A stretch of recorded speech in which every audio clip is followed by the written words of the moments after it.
Keep your head down. These men are Surinamese citizens, resistance fighters determined to liberate their country.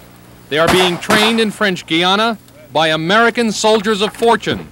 In this exclusive CNN report, the two American mercenaries known as Dr. John and Boss told us about their efforts. I was retained by the Council for the Liberation of Suriname last year to prepare various military options that would enable the Council to regain their country from the dictator Boudersey. Down here now training this cadre, who will then in turn train more of their own people, and hopefully we'll be launching an offensive against the dictator in the not too distant future.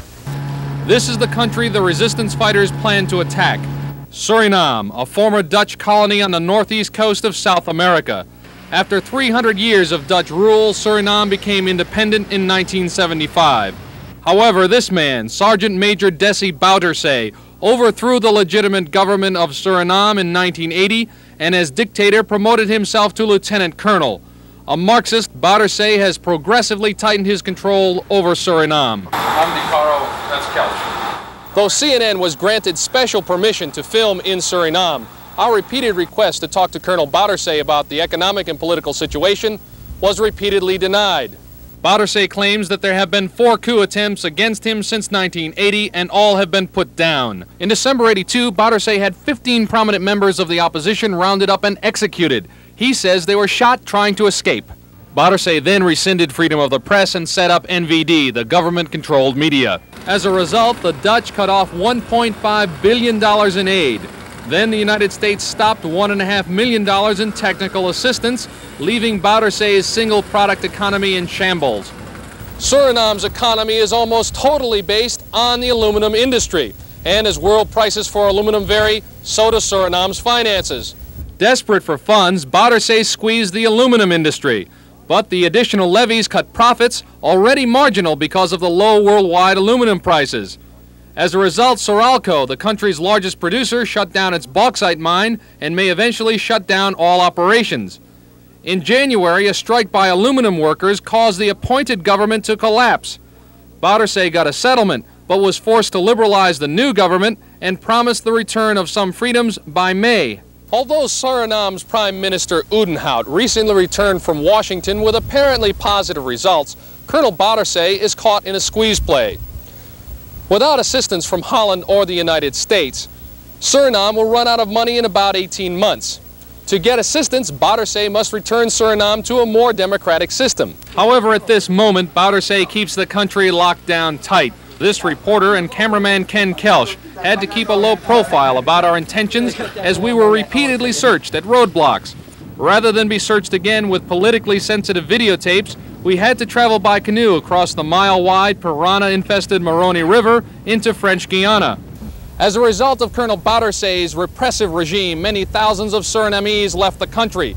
Many of them fled here to French Guiana, where they have formed resistance movements.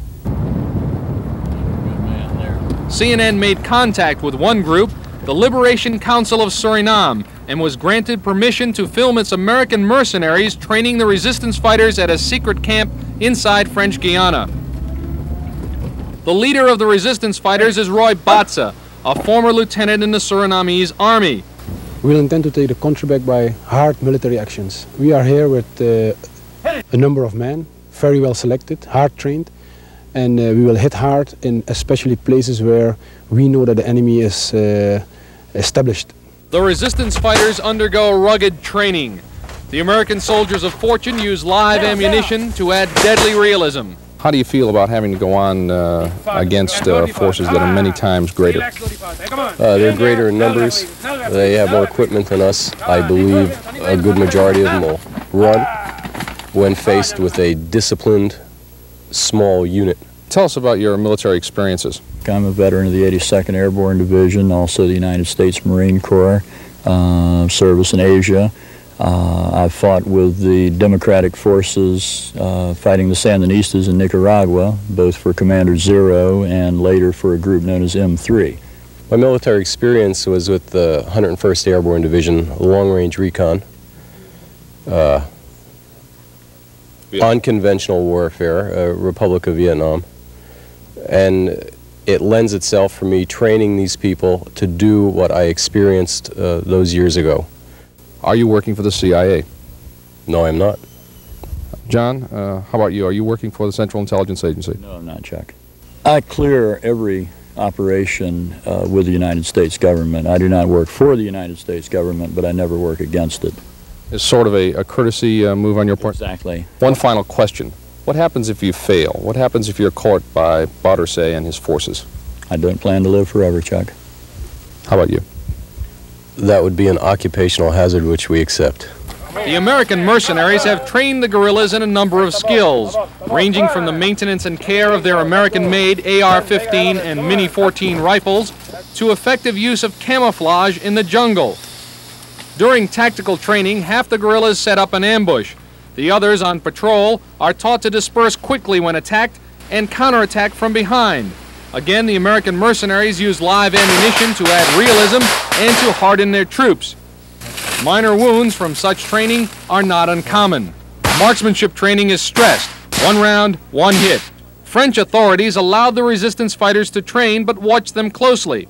Here 2 gendarmes conduct a surprise inspection, detaining this reporter and cameraman Ken Kelsch to check passports. They were not aware that our video camera was rolling. The guerrillas said that the French looked the other way for one reason: Ariane. The missile launched from French Guiana is a multi-billion-dollar gamble by France and other European nations to tap the booming commercial space market. Having a Cuban-backed Marxist regime next door to export a revolution is not in the French interest. The French did warn that the political situation was shaky and that once the guerrillas struck targets in eastern Suriname, they could not return. The day after CNN was detained by the gendarmes, the French, apparently worried about an international incident, deported the resistance fighters to the Dutch island of Curaçao.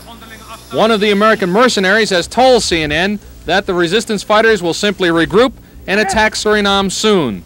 The stage is now set for a counter-revolution in Suriname. How well this handful of freedom fighters can do against Colonel Boudersey's forces, many times their strength, now depends on their courage, skill, and luck. From the jungles of French Guiana, this is Chuck de Caro, CNN Special Assignments.